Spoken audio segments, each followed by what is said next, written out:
Aha guys, korang tahu tak bila Malaysia jadi tuan rumah untuk ASEAN Summit bukan sekadar menggambarkan satu profil dan gambar yang besar sahaja. Tetapi banyak peluang yang disediakan terutamanya buat generasi muda untuk menceburi bidang pendidikan dan juga kerjaya. Dan saya sendiri pun sebagai warga pendidik berasa sangat teruja kerana ASEAN Summit ini mampu menambahkan impak positif kepada persekitaran pembelajaran dan meningkatkan peluang kerjaya yang sedia ada.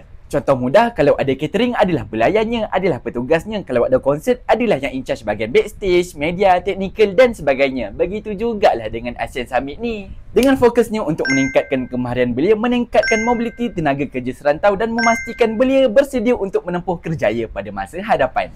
Jadi, komuniti belia dan juga pendidikan memang digalakkan untuk menyertai program seperti ini termasuklah program pertukaran, sukarelawan dan forum belia.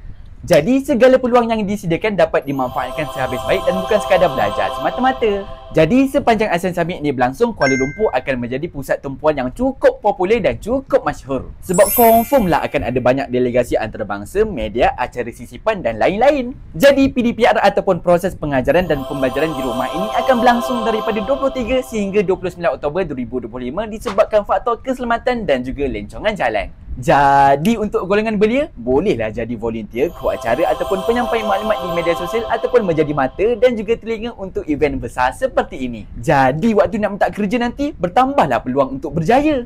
Sebab dalam portfolio ataupun resume kerja, bolehlah letak saya pernah jadi volunteer untuk acara antarabangsa, pernah menguruskan media sosial untuk ASEAN Summit dan sebagainya. Barulah ada nilai tambah untuk profil anda. Dan ianya juga mampu memberikan pengalaman yang cukup bermakna untuk membina rangkaian di peringkat antarabangsa.